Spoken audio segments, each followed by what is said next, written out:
And so we know that the wives of the Prophet sallallahu alaihi wasallam, it was inherent, and it's inherent in human beings to have jealousy for some people, right?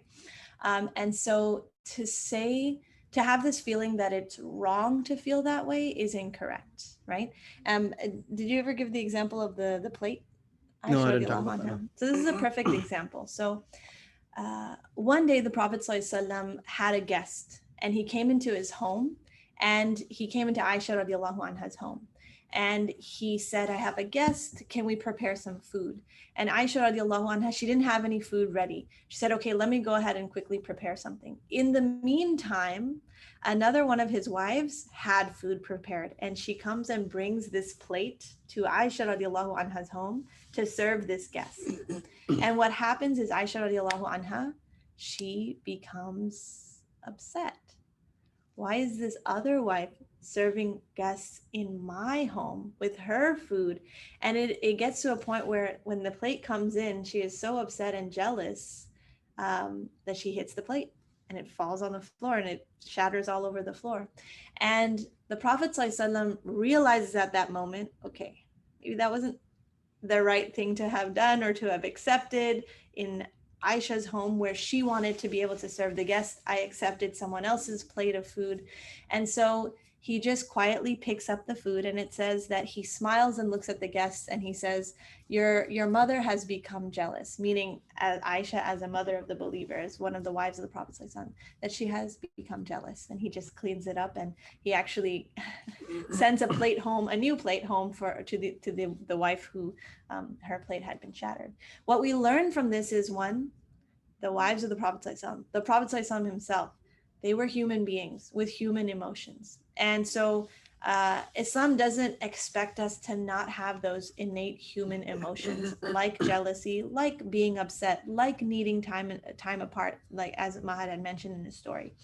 And so we say that this is a natural thing, so long as it is not something that is causing mistrust or to the point where you start despising your spouse because of that jealousy that you feel. If it is getting anywhere to that point, it requires a conversation, open communication.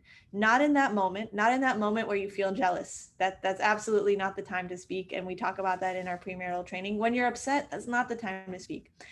The day after that incident had occurred where your spouse was talking to perhaps someone of the opposite gender, you bring it to the table and say, hey, I'd like to speak about something, and just be open about your feelings. I felt this jealousy, and I know I trust you, but I felt this jealousy, and maybe this is what we could do differently so that I don't feel this way again, right? To yes, jealousy is one of the diseases of the heart, and is something that we want to cleanse our heart of. But to a certain extent, it is something natural, especially in the marriage relationship. And just to talk to the two extremes of this, right? Many of us, because of our work or because of the community work that we do, it ends up that we have obviously, a lot of interaction with the opposite gender. Being sure we're also mindful of that and how we interact, because what might seem friendly to you, right, and just being a good individual might seem flirtatious to your spouse. So being cognizant of that and kind of maybe knowing how to tone it down, and maybe telling your spouse that something might seem a little bit off to you in that interaction, right? And being open with them in that, in not in that moment, as Sophia said, but afterwards.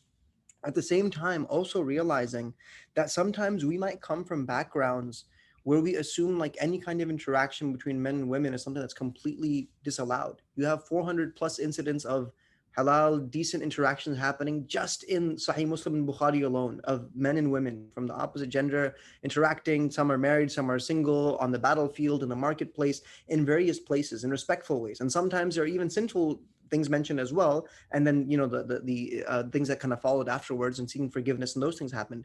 But to be able to remember that there has to be a balance always sought. And when we don't go for that balance, and we get too extreme on certain things, and we try to hammer certain things that don't need to be done, that might cause additional pain and anguish. But the most important thing is to be able to communicate that. And when you communicate that to your spouse and show them why it's hurting you or it's causing you distress, you can have a conversation about it. But if it remains in your own mind and it keeps on wandering and you're saying to yourself, why is he speaking to her like that? Or why is she speaking to him like that? Your mind keeps wandering and wandering and wandering, right? So any kind of communication that's happening with the opposite gender, first and foremost, should be open, and it should be done on like either a public forum or like in a group chat, or if it's CC'd with emails and stuff, right, for people that you're working with. And it should be done in that way. And your spouse should know that who you're speaking with, who you're interacting with, from the same gender or from the opposite gender, right? So just having that openness and communication is absolutely essential.